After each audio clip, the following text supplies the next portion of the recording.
नमस्कार दोस्तों, कैसे आप सभी लोग। उम्मीद करता हूँ सभी लोग अच्छे होंगे। तो आज का टॉपिक हमारे पास है अवेलेबल एंड अनअवेलेबल एनर्जी। काफ़ी इंटरेस्टिंग टॉपिक है और आप इसको जब गर्गेन बंसल घोष में पढ़ोगे तो आपको हो सकता है समझ में ना आए एक दो रीडिंग में, तो 3-4 रीडिंग इसकी लगानी पड़ेगी, ठीक है ना। फिर हम पढ़ेंगे लॉस इन अवेलेबल एनर्जी क्या होता है, और फिर उसके बाद मैं आपको thermal death of the universe के बारे में बताऊँगा कि थर्मल डेथ क्या होती है यूनिवर्स की। अब देखो, मैं ऐसा इसलिए बोल रहा हूँ, जैसे मैंने कहा कि आपको 2-3 रीडिंग लगानी पड़ेगी घर बंसल एंड घोष बुक का, ठीक है ना, क्योंकि उसमें एक्चुअली ये जो टॉपिक है ये दो चैप्टर में दिया हुआ है, ठीक है ना। एक तो देखो सेकंड लॉ वाले चैप्टर में दिया है और एक एंट्रोपी वाले चैप्टर में दिया हुआ है। दोनों कंजुगेटिव चैप्टर्स हैं, उसमें इस टॉपिक को दिया हुआ है और काफ़ी कॉम्पैक्ट फॉर्म में दिया हुआ है। मैथमेटिक्स भी इस तरीके से प्रेजेंट किया है, हो सकता है आपको समझ में ना आए, ठीक है ना। और मैंने लेकिन कोशिश की इस वीडियो में इसको इस तरीके से प्रेजेंट करने की, इलेबोरेट करने की चीज़ें, ताकि चीज़ें आसान हो और आप इसको ग्रैस्प कर सकें, समझ में आई चीज़ें, ठीक है। आपको कोई डाउट है तो आप मुझे कमेंट बॉक्स में बता सकते हैं। अब ध्यान से देखो अवेलेबल एनर्जी क्या होता है। तो available energy is the maximum work भी तो एनर्जी होती है ना। तो अवेलेबल एनर्जी क्या है? मैक्सिमम वर्क ऑब्टेन्ड, ठीक है ना, from a given heat input in a process. आप समझ इस चीज़ को हम कैसे समझ सकते हैं। देखो हमारे पास जैसे क्या होता है कि हमने जैसे अभी क्या देखा, अवेलेबल एनर्जी क्या, मैक्सिमम वर्क है ना, date can B obtain from the given heat input in a process. अब जैसे प्रोसेस क्या, जैसे हम हीट इंजन ही जानते हैं ना, तो जैसे मेरे पास सपोज T1 टेम्परेचर पर एक सोर्स हो गया, ठीक है। अच्छा, ये मेरे पास हीट इंजन हो गया, ठीक है ना, और ये मेरे पास सपोज क्या होगा, टेम्परेचर T2, ये मेरे पास सिंक हो गया। तो जब हमने क्या क्या Q1 अमाउंट ऑफ एनर्जी क्या की, एक्सट्रैक्ट कर ली, ठीक है। अब इसने कुछ W amount of work perform करेगा, किसकी वजह से, क्योंकि हमने इसको Q1 एनर्जी दी है, और जो एनर्जी दी है उसमें से क्या क्या इसने उसकी मदद से कुछ वर्क परफॉर्म किया, और Q2 अमाउंट ऑफ हीट जो एज अ वेस्ट रिजेक्ट कर दी, ठीक है ना, टू द सिंक। तो from law of conservation of energy में लिख सकता हूँ Q1 जी थी, जो Q1 एनर्जी थी, it is utilized in doing work, and जो वर्क में नहीं कन्वर्ट कर पाए उसको हमने हीट को रिजेक्ट कर दिया, है ना, एज अ वेस्ट। समझ में आया। अब देखो यदि मैं अब ये हो गया मेरे पास, ठीक है। तो यदि मैं क्या करूँ, ये जो वर्क, अब जैसे इसको हम ऐसे भी समझ सकते हैं, मैंने सपोज 10 जूल एनर्जी दी, ठीक है, समझ में आया, और 6 जूल ने तो 6 जूल वर्क किया और 4 जूल क्या कर दी, रिजेक्ट कर दी, ठीक है। लेकिन ये हीट इंजन जो है ना अपनी मैक्सिमम एफिशिएंसी पे वर्क नहीं कर रहा, लेट अस अज्यूम। तो हम मैक्सिमम वर्क यदि मुझे उससे उसी गिवन एनर्जी को ऑब्टेन करना हो तो मैं क्या करूंगा, तो सपोज यदि इसने मैक्सिमम वर्क परफॉर्म किया, मतलब इससे ज़्यादा वर्क परफॉर्म नहीं कर सकता, समझ में आया, ठीक है, ठीक समझ में आया, और बाकी क्या क्या एनर्जी रिजेक्ट कर दी, वो एनर्जी मेरे लिए क्या होगी, अनअवेलेबल एनर्जी होगी। समझ में आया मैंने क्या कहा, ठीक है। तो ये जो वर्क एनर्जी, ये जो मैक्सिमम वर्क है, ठीक है ना, इसी को ही हम क्या बोलते हैं, अवेलेबल एनर्जी, क्योंकि इतना ही एनर्जी वर्क में कन्वर्ट हो सकता था, उससे ज़्यादा आप एनर्जी को वर्क में कन्वर्ट नहीं कर सकते, ठीक है। बाकी क्या है, अनअवेलेबल है, क्योंकि it is rejected as a waste to the sink. तो अवेलेबल एनर्जी क्या है, maximum work output that can be obtained from a given heat input, ठीक है ना, समझ में आया। तो देखो इसको मैं कैसे लिख सकता हूँ, तो Q1 जो एनर्जी थी उसमें से मैंने अवेलेबल एनर्जी ले लिया, यानी मैक्सिमम वर्क लिया उससे, ठीक है। अब मैक्सिमम वर्क ले लिया, अब बाकी जो बचा वो एज अ वेस्ट है, वो एनर्जी मेरे लिए क्या वेस्ट है, उसको मैं क्या लिखूंगा, अनअवेलेबल एनर्जी। समझ में, बाइकर में जनरल तो यही होता है ना, W amount of work perform किया और Q amount of heat as a waste reject कर दी, ये भी एक अनअवेलेबल एनर्जी है। लेकिन जब मैं क्या करूंगा, वर्क मैक्सिमम करूंगा, तो उस केस में जो वर्क होगा ना उसको मैं क्या बोलता हूँ, अवेलेबल एनर्जी है वो मेरे पास, ठीक है। और जो हीट रिजेक्ट हो जाती है वो क्या है, एक अनअवेलेबल एनर्जी है। समझ में आया। तो अनअवेलेबल एनर्जी क्या, is the portion of energy that can not be converted into work, वो एनर्जी का पोर्शन जिसको हम वर्क में कन्वर्ट नहीं कर सकते, and is rejected as a waste to the sink. समझ में आ गई बात, ठीक है। तो ये इंजन में हमने क्या क्या, मैं फिर से इसको बता देता हूँ, Q1 अमाउंट ऑफ एनर्जी दिया, W वर्क परफॉर्म किया, Q2 रिजेक्ट कर दिया। लेकिन यदि इसी को मैं मेरे को क्या करना, मैक्सिमम वर्क परफॉर्म कराना है, ठीक है, तो मैं इसको ऐसे लिखूंगा, ये मेरे पास है ना, कि अनअवेलेबल एनर्जी हो जाएगा। समझ में आया। मैं Q1 को क्या लिख सकता हूँ, it has some available energy and it has some unavailable energy, इसको मैं ऐसे भी लिख सकता हूँ, है ना। जो Q1 एनर्जी हीट सोर्स से हमने ली है उसमें अवेलेबल एनर्जी है और अनअवेलेबल एनर्जी है। जो मैक्सिमम वर्क होगा, है ना, वही तो मैंने कहा, मैक्सिमम वर्क क्या, अवेलेबल एनर्जी है। तो देखो यदि मैं Q1 में से अनअवेलेबल एनर्जी घटा दूँ, या ऐसा समझो Q2 घटा दूँ, तो Q1 माइनस के Q2 क्या होता है, वर्क ही तो होता है, अवेलेबल एनर्जी आता है मेरे पास। समझ में आया मैंने क्या कहा, ठीक है।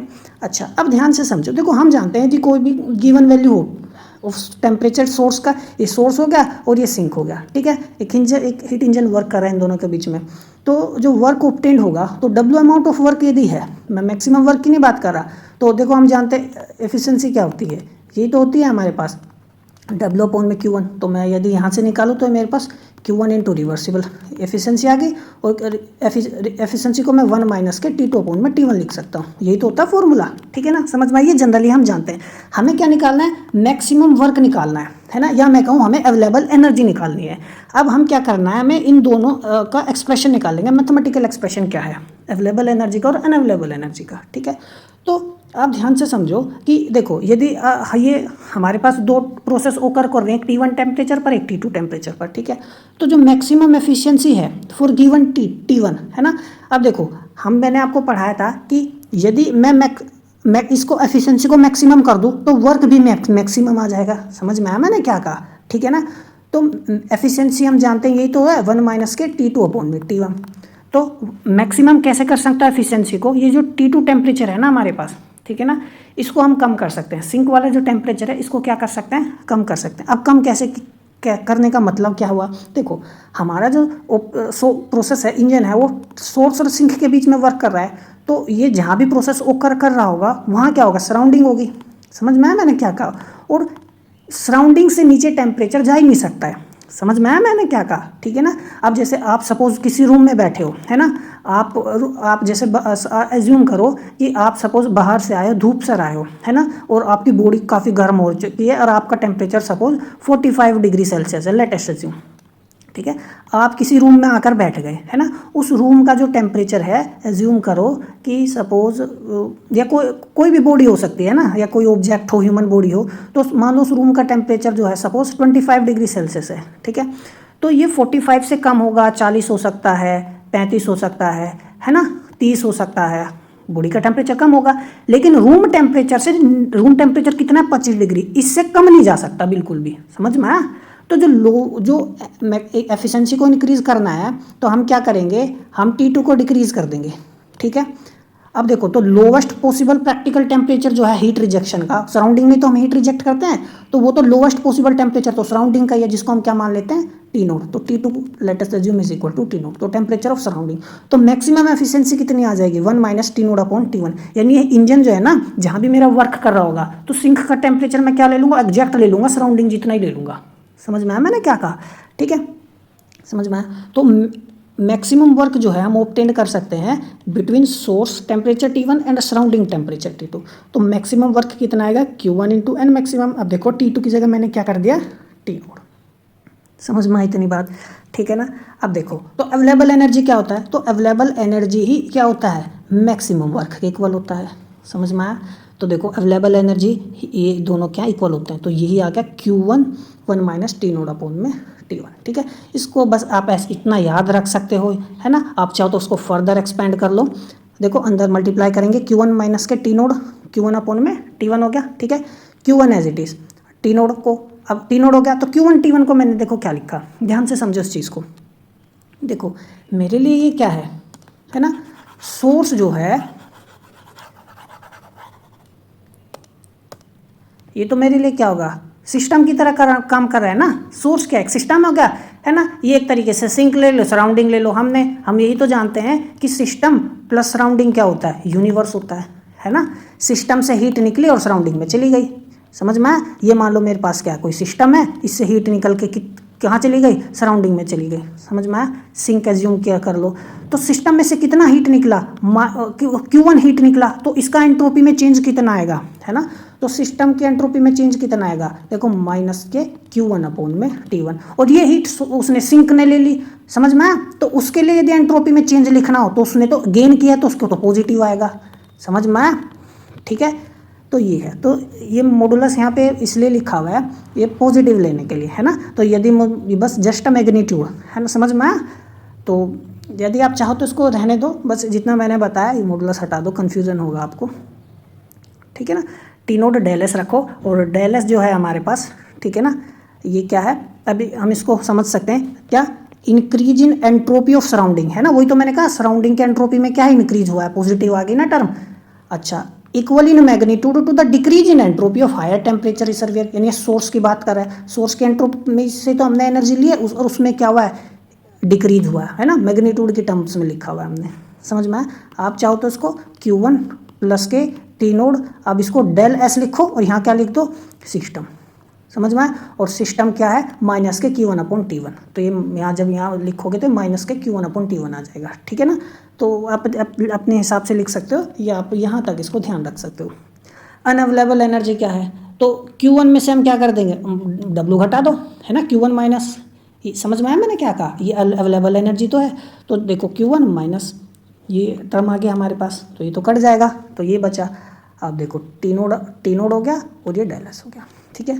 तो डेल एस वही जो मैंने बताया, increase in entropy of surrounding में हमारा एनर्जी गया है या सिंक में एनर्जी गया सोर्स से जाके, है ना, तो उसके एंट्रोपी में तो इंक्रीमेंट होगा और डिक्रीज सोर्स हायर टेम्परेचर या सोर्स के एंट्रोपी में होगा, ठीक है, समझ में आया। तो अनअवेलेबल एनर्जी क्या है, it is the product of lowest temperature of heat rejection, ये एनर्जी अनअवेलेबल है ना, it can not be, T naught del S is that amount of energy which can not be converted into work, इसको work में convert ही नहीं कर सकते, समझ में आया, ठीक है। तो ये क्या है, product of lowest temperature possible यानी सराउंडिंग का, and the change in entropy of the system during the process of supplying heat, ठीक है। सिस्टम यहाँ पे सोर्स को कहा गया है। अब देखो ग्राफ से भी यदि मुझे समझना हो, अब ध्यान से देखो, ये टी एच ग्राफ हो गया मेरे पास, ठीक है ना। अब ये देखो, ये मेरे पास डेल एस एंट्रोपी में क्या आ गया, चेंज आ गया। तो T1 is the temperature of the system या source and T node is the lowest possible temperature. अब यदि आप समझो, देखो T नोड और into del S, it work as length into breadth, है ना, लेंथ इंटू ब्रेथ, तो ये तो मेरे पास T नोड हो गया, है ना, और ये क्या हो गया, डेल एस हो गया, तो ये तो मेरे पास अनअवेलेबल एनर्जी आ गई, ठीक है ना, समझ में आया क्या आ गई, अनअवेलेबल एनर्जी आ गई। इसी तरीके से यहाँ ये तो टी नोड हो गया और ये मेरे पास लेंथ मान लो डेल एस है और विड्थ कितनी होगी टी नोड, तो दैट्स अनअवेलेबल एनर्जी। अब यदि प्रोसेस मेरा देखो क्या है, 1 से 2 गया है, ठीक है ना, एंट्रोपी में देखो एट कांस्टेंट टेम्परेचर है, मतलब यहाँ पर हो गया, यहाँ पे पहले टेम्परेचर धीरे धीरे क्या हो रहा है, डिक्रीज हो रहा है, समझ में आया, ये अलग प्रोसेस हो गया, 2 अलग अलग प्रोसेस हैं। तो देखो 1 2 3 4, समझ में आया। तो ये जो पूरा है मेरे पास, ये कि अब मैं यदि मेरे को क्या निकालना हो, है ना, तो मैं यदि चेंज इन एंट्रोपी इसको ऐसे लिखूं Q1 में T, तो T क्या है ना, ये एक्चुअली में इसको T1 एज्यूम करो, डेट्स T1, ठीक है ना, समझ में ये T1 है। तो मैं इसको हम कैसे समझेंगे, तो del S into T1 into Q1, है ना, तो ये तो पूरा का पूरा T1 हो गया और ये डेल एस हो गया, तो ये पूरा तो Q1 है, समझ में आया क्या है, Q1 एनर्जी है, ये पूरा एरिया है जो है इसके नीचे, ये क्या है, Q1 एनर्जी है, समझ में आया। अब देखो उसमें से मैंने क्या घटा दिया, अनअवेलेबल एनर्जी, तो ये तो अनअवेलेबल एनर्जी था, तो देखो Q1 में से अनअवेलेबल एनर्जी, जो मेरे पास अनअवेलेबल एनर्जी आई है, ये मैं यदि घटा दूंगा तो मेरे पास क्या आ जाएगी, अवेलेबल एनर्जी, इसलिए देखो ये अवेलेबल एनर्जी है, ठीक है, समझ में आई चीज़ें। बात करते हैं लॉस इन अवेलेबल एनर्जी। अब जो एनर्जी हमारे पास है वो क्या है, उसका लॉस हो रहा है धीरे धीरे, ठीक है ना, क्या हो रहा है, लॉस। अब यूनिवर्स जो है हमारा, ठीक है ना, यूनिवर्स, अब यूनिवर्स कंटिन्यूसली क्या कर रहा है, वर्क कर रहा है ना, कंटिन्यूसली वर्क कर रहा है, डिफरेंट प्रोसेस उसमें हो रहे हैं। डिफरेंट प्रोसेस कहने का मतलब क्या है, फॉर्मेशन ऑफ स्टार्स हो रहा है ना, फॉर्मेशन ऑफ स्टार्स हो रहा है, सारे मतलब physical process, chemical process, biological process are taking place in this universe, ठीक है ना, सारे प्रोसेस यूनिवर्स में हो रहे हैं, ठीक है ना, ऑल आर टेकिंग प्लेस। अब इसको अब ध्यान से यदि देखो, हमारे पास क्या है, अवेलेबल एनर्जी को यदि मैं ध्यान से देखो, अवेलेबल एनर्जी क्या है, Q1 माइनस के T नोड डेल एस, ठीक है ना, तो del S is what, system, है ना, सिस्टम की तो एंट्रोपी है यहाँ पे इस केस में, तो एंट्रोपी जो है ना सिस्टम की, ये यदि आप समझो ध्यान से, तो ये तो हमारे पास नेगेटिव साइन आ रहा है ना, ये अवेलेबल एनर्जी तो वो क्या हो रहा है, डिक्रीज हो रही है, अवेलेबल एनर्जी क्या हो रही है, डिक्रीज हो रही है। आप सिस्टम में से हीट निकालते रहो, तो सिस्टम का एंट्रोपी में क्या आ रहा है, ओवरऑल एंट्रोपी तो इंक्रीज होती है, समझ में आए, और जो प्रोसेस हो रहा है उसकी क्या हो रही है, डिक्रीज, क्योंकि उसमें से हमने हीट निकाल ली, तो अवेलेबल एनर्जी में क्या आएगा, डिक्रीज आएगा, तो लॉस हो रहा है अवेलेबल एनर्जी। कंटिन्यूस जितने भी फिजिकल प्रोसेस हो, बायोलॉजिकल प्रोसेस हो, केमिकल प्रोसेस हो, जो हो रहे हैं ना, there is a loss in that. एक तो ये तरीका है समझने का। एक दूसरा तरीका देखो क्या है, तो suppose certain quantity of energy है जिसको ट्रांसफर करना है T1 टेम्परेचर से और T2 टेम्परेचर, है ना, तक बॉडी में, और सराउंडिंग टेम्परेचर हमारे पास T नोड हो गया। अब देखो, अब हम इसको कैसे समझेंगे, तो ये मेरे पास अब ये तो T1 हो गया और सराउंडिंग का टेम्परेचर कितना होगा, T1, तो T नोड हो गया। तो जो इनिशियल अवेलेबल एनर्जी है, यदि हमारे पास सिस्टम इन दोनों के वर्क में कर रहा है, के बीच में करेगा, वर्क करेगा, तो अवेलेबल एनर्जी क्या होगी, तो Q1 एनर्जी ट्रांसफर करनी है 1 माइनस के टी नोड अपॉन में T1, ठीक है। ये फॉर्मूला अवेलेबल एनर्जी का हमने देखा ऊपर, तो ये हो गया। अच्छा, फाइनल अवेलेबल एनर्जी क्या है, यदि हमारे पास इफ द अब बॉडी का टेम्परेचर सपोज कितना आ गया, T2 पर आ गया, है ना। T1 से डिक्रीज करता करता कितने पर आ गया, T2 पर आ गया। उस केस में क्या है, यदि हम बॉडी को ऑपरेट कर दे, body now the temperature of the body is T2, ठीक है। तो उस केस में क्या है, हम क्या करेंगे, अब T2 टेम्परेचर और lowest possible temperature T node, यदि बॉडी इनके बीच में वर्क करेगा तो हम इसमें से कितना एक्सट्रैक्ट कर सकते हैं एनर्जी, जो अवेलेबल होगा, जो यूजफुल वर्क में कर होगा, वो हमारे पास आएगा ये, ठीक है, समझ में आया। अब लॉस कितना हुआ एनर्जी का, तो दोनों को यदि हम घटा देंगे, है ना, तो हमारे पास क्या आ जाएगा, सिंपली लॉस आ जाएगा। तो देखो सब्ट्रैक्ट कर दो दोनों को, तो ये हो गया T नोड, क्यों T2 हो गया। तो देखो इसको मैं यदि लिखूँ तो ये T नोड, देखो T2 माइनस T1 है, तो ये एक तरीके से मेरे पास T2 माइनस T1 क्या है ना, ये एक सोर्स हो गया और ये क्या हो गया, एक सिंक हो गया। इसका टेम्परेचर T1 था, इसका टेम्परेचर T2 था, तो ये सिस्टम हो गया एक तरीके से, और ये एक सराउंडिंग हो गया, है ना, समझ में। एक ने क्या किया, एक ने हीट को गेन किया, देखो तभी पॉजिटिव आया, और इसने हीट को लॉस किया था, तो T1 टेम्परेचर पर, तो ये टोटल एंट्रोपी आ गई। तो सिस्टम प्लस सराउंडिंग है ये, समझ में। तो ये पूरा क्या है कि यूनिवर्स है, मतलब जो प्रोसेस हो रहा है, तो T naught into del universe है मेरे पास, ये ध्यान रखना है, ठीक है। T2 क्यों अपॉन में T2 माइनस क्यों अपॉन में T1, तो del S is the change in the entropy of the universe, ठीक है। अब ध्यान से इस चीज़ को हम कैसे और एक्सप्लेन कर सकते हैं, तो एनर्जी देखो, अब एंट्रोपी जो है ना, ये यूनिवर्स जो है, principle of increase of entropy मैंने पढ़ा है, तो हमने जाना था कि जो एंट्रोपी है बढ़ ही रही है, इंक्रीज कर रही है, तो ये टर्म इंक्रीज कर रही है, तो लॉस जो है एनर्जी का वो भी बढ़ रहा है, समझ में आया। तो एनर्जी का क्या हो रही है, डीग्रेड हो रही है, देखो ग्रेडिंग नहीं, ग्रेजुअली बढ़ नहीं रही, डीग्रेड हो रही है। Energy said to be degrade each time, है ना, it flows through a finite temperature difference. Energy धीरे धीरे क्या हो रही है यूनिवर्स में, कम हो रही है, वो वाली कम हो रही है जिसको हम यूजफुल वर्क में कन्वर्ट नहीं कर सकते, ठीक है ना, समझ में आया। तो that is why second law of thermodynamics is sometimes called law of degradation of energy. तो लोग क्या बोलते हैं, क्योंकि देखो मैथमेटिकल फॉर्म क्या होता है सेकंड लॉ का, यही तो होता है, क्यों अपॉन में टी, है ना, या आप T del S is equal to क्यों लिख लो, that energy is continuously degrading, that's why sometimes second law of thermodynamics is also called law of degradation of energy and energy is said to be run downhill, ठीक है, समझ में। अब इसको थोड़ा मोर ऐसे भी समझ सकते हैं, देखो from this we can conclude that the energy that is not available for work during an irreversible process is equal to T naught times the energy of the increase in entropy of the universe, है ना। Entropy जो है universe की बढ़ ही रही है। अब previous lectures में जैसे मैंने आपको principle of increase of entropy पढ़ाया था, तो जितने भी नेचुरल प्रोसेस है सारे इरिवर्सिबल है, वापस तो जा नहीं सकते।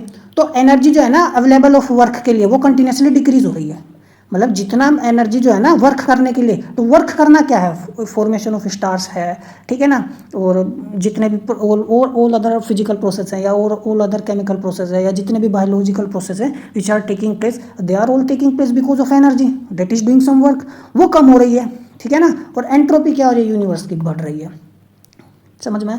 तो एक नेचुरल क्वेश्चन दिमाग में आता है कि कब तक एंट्रोपी इंक्रीज करेगी, है ना, कब तक एंट्रोपी इंक्रीज करेगी, और अल्टीमेट फेथ क्या होगा इस नेचुरल वर्ल्ड का, इस ब्रह्मांड का अल्टीमेट फेथ क्या होगा।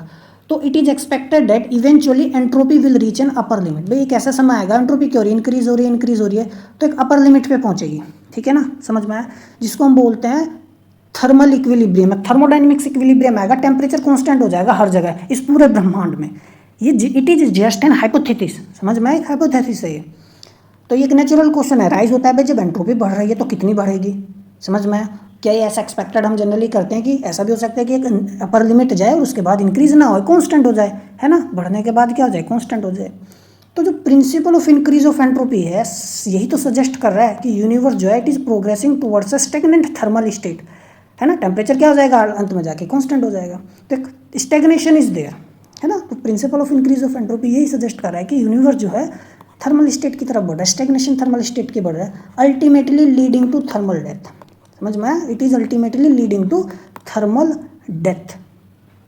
अब जो एनर्जी है ना वो एक, अब अनअवेलेबल जो एनर्जी है ना हमारे पास, ठीक है ना, ये भी कंटिन्यूसली बढ़ ही रही है, तो मतलब एनर्जी तो है, ठीक है ना, but it is not useful, है ना, हम उसको वर्क में नहीं कन्वर्ट कर पा रहे, तो एनर्जी है, वर्क में नहीं कन्वर्ट कर पा रहे, that's why it is sometimes called heat death. Energy is there but that can not be converted into useful work, that is why it is sometimes called heat death. या इसको हम क्या बोलते हैं, थर्मल डेथ भी बोलते हैं.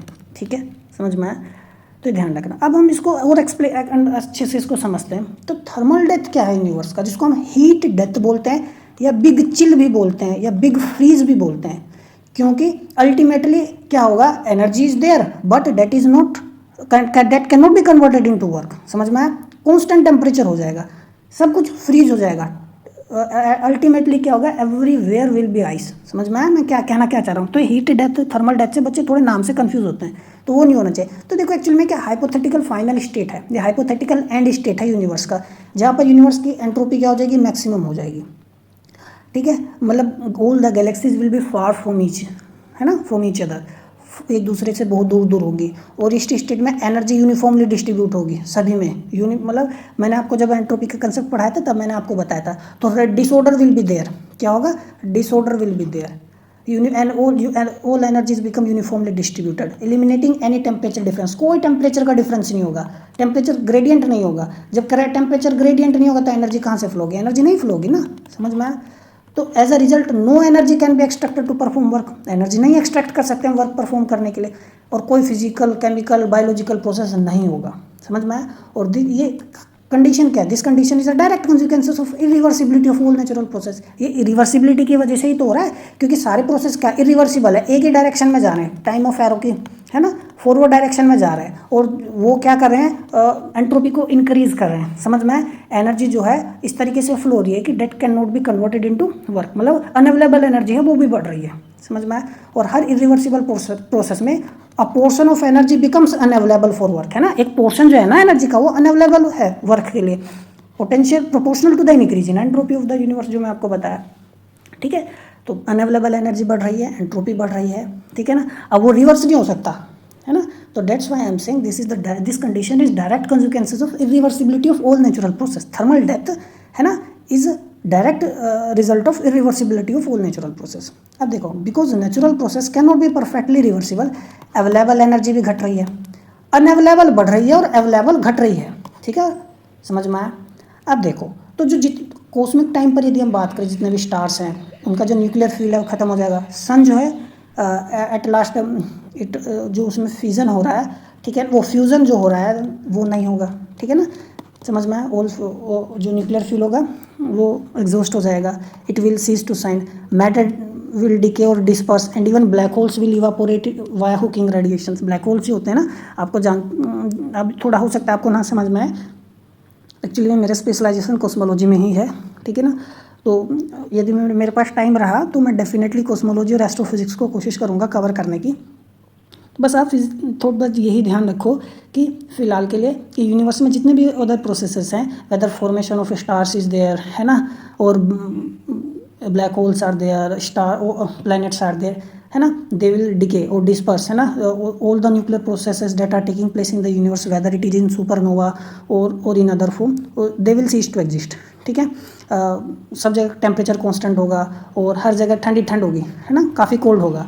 The universe then will be cold, dark, diffuse collection of particles and radiation with no organized structure, क्योंकि डिसऑर्डर हो जाएगा ना सारा. एंट्रोपी क्या है, एंट्रोपी बढ़ जाएगी. ठीक है ना, no order will be there in the universe.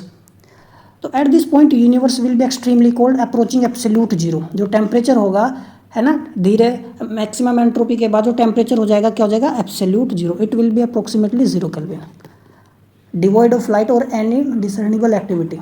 को किसी तरीके का कैसी भी एक्टिविटी नहीं होगी, वेदर इट्स फिजिकल, बायोलॉजिकल, कुछ नहीं होगा. ठीक है, अब ये it is just a hypothesis, समझो, it is just a hypothesis. ठीक है, अब ऐसा होगा नहीं होगा, अलग अलग तरह की थ्योरियाँ हैं.